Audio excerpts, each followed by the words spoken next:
किराएदार बेटा। उठ जा नालायक, सुबह के 8 बजने को है। तुझे एग्जाम नहीं देना क्या? थोड़ी देर और सोने दीजिए ना पापा। तू उठता या फिर मैं तेरे ऊपर पानी फेंकूं? रोज गधों की तरह सोता रहता है, पेपर की कोई टेंशन ही नहीं है। और एक हमारा समय था जब हम पेपर में फेल होने के डर से रात भर पढ़ा करते थे, सो ही नहीं पाते थे। तो क्या अब आप उसका बदला मुझसे लेंगे? मैं 15 मिनट बाद उठ जाऊंगा, आप प्लीज जाइए, मुझे डिस्टर्ब मत कीजिए। इतना कहकर रौनक रजाई ढककर फिर से सो जाता है। तू ऐसा नहीं मानेगा, रुक मैं अभी पानी लेकर आता हूं। बस फिर क्या था, इतना कहकर वो भागते हुए बाथरूम में जाते हैं और पानी की एक बड़ी सी बाल्टी लाकर रौनक के ऊपर फेंक देते हैं। पानी पड़ते ही रौनक झट से उठ जाता है। ये आपने क्या किया पापा?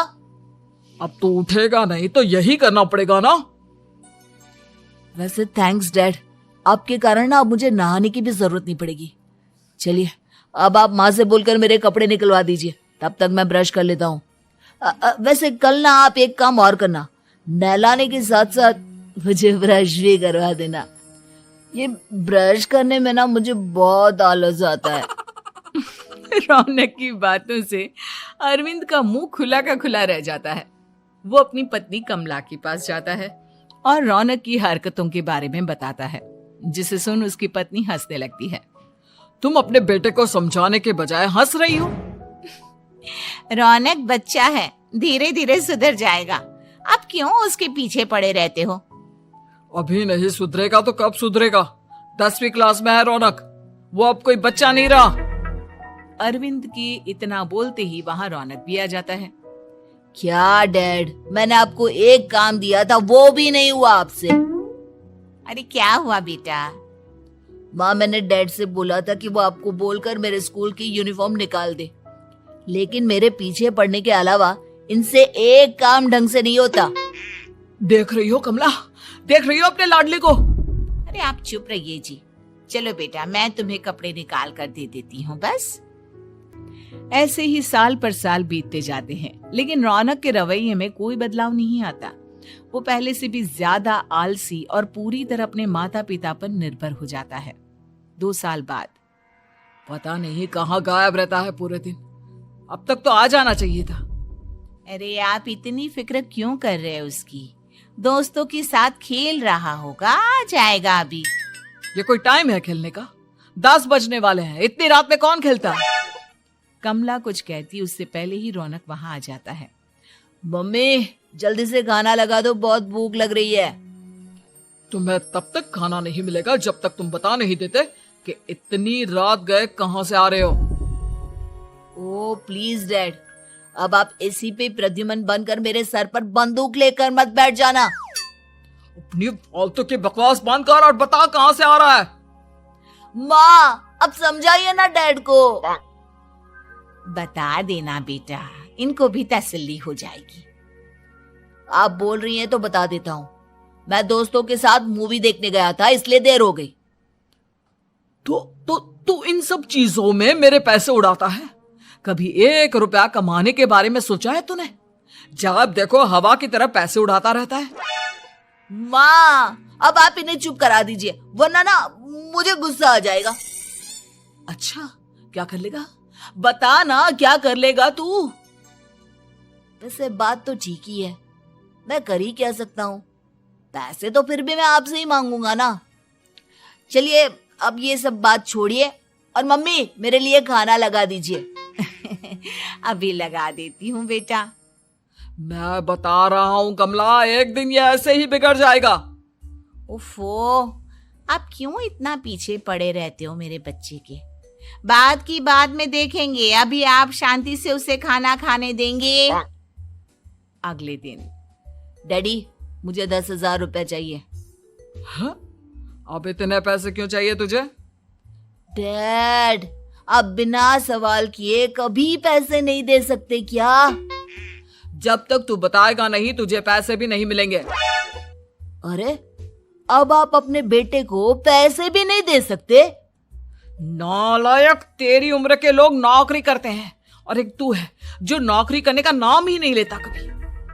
आप लोगों के होते हुए भला मैं नौकरी क्यों करूं? अरे हम कब तक पैसे देंगे तुझे? तुझे भी तो अपने पैरों पर खड़ा होना होगा ना। कौन सा उधार के पैरों पर खड़ा हूं? अपने ही तो पैरों पर खड़ा हूं मैं। इसी तरह रौनक दिन प्रतिदिन लापरवाह होता जाता है।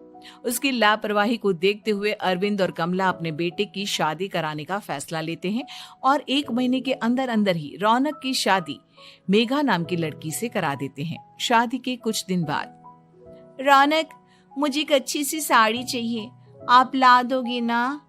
हाँ, क्यों नहीं। कितने तक की आती है साड़ी? यही करीब 5,000 तक की। तुम चिंता मत करो, मैं आज ही डैडी से पैसे मांगकर तुम्हारे लिए साड़ी ले आऊंगा। आप कब तक ऐसे ही अपने पापा से पैसे मांगते रहेंगी? कोई अच्छी सी नौकरी क्यों नहीं कर लेते आप? अरे डैड के होते हुए मुझे नौकरी करने की जरूरत ही क्या है? पर आप ऐसे कब तक उनसे पैसे मांगते रहेंगे? कुछ आपको अपने दम पर भी तो करना होगा ना।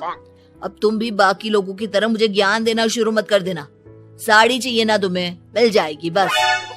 इतना कहकर रौनक अपने पिता से पैसे मांगने चला जाता है। डैडी, मुझे 5,000 रुपया चाहिए। अब 5,000 क्यों चाहिए तुझे? वो मेघा को साड़ी चाहिए थी। अरविंद आगे बिना कुछ कहे चुपचाप उसे पैसे निकाल कर दे देता है। कुछ दिन बाद, तुम्हें नहीं लगता कमला, रौनक हम पर पहले से भी ज्यादा डिपेंड हो गया है? मुझे तो अब उसके भविष्य की चिंता होने लगी है। कल को हमें कुछ हो गया तो वो क्या करेगा? काश तुमने पहले ये सोच लिया होता तो आज हमारा बेटा इतना लापरवाह नहीं होता। तब मुझे कहाँ पता था कि मेरा लाड प्यार उसे इतना बिगाड़ देगा कि वो इस हद तक लापरवाह बन जाएगा। कोई बात नहीं, अभी भी देर नहीं हुई। मुझे पता है उसे कैसे सुधारा जा सकता है। कैसे? अरविंद कुछ कहता उससे पहले रौनक वहां आ जाता है और पैसों के लिए हाथ फैलाने लगता है। डैड, मैं और मेघा बाहर घूमने जाना चाहते हैं। अरे वाह, ये आज सूरज कहाँ से निकला है? Dad please. अच्छा चलो अब मुद्दे की बात करो। मुझे अब 25,000 चाहिए।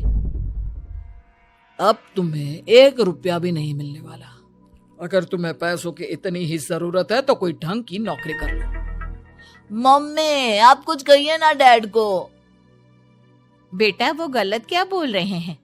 ये सब हम तेरे भले के लिए ही तो कर रहे हैं।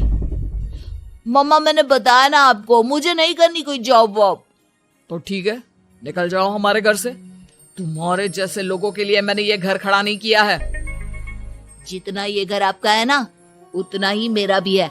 मैं कहीं नहीं जाने वाला। जाना तो पड़ेगा ही तुझे, क्योंकि अब मैं तेरा कोई भी खर्चा नहीं उठाने वाला। ठीक है, मत उठाइए मेरा खर्चा, मैं अपने दम पर भी जी सकता हूँ। तो बेशर्मों की तरह अब तक यहाँ क्यों खड़ा है? अपना सामान ले और निकल जाए यहाँ से। रौनक पैर पटकते हुए वहां से चला जाता है। घर से निकालना जरूरी है क्या उसे?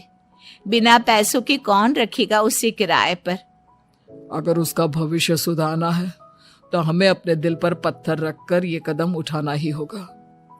दोनों बात कर रहे होते हैं कि रौनक अपनी पत्नी के साथ एक बड़ा सा बैग लेकर घर से निकल जाता है, लेकिन घर से बाहर उसे कोई भी मुफ्त में अपने घर किराए पर नहीं रखता।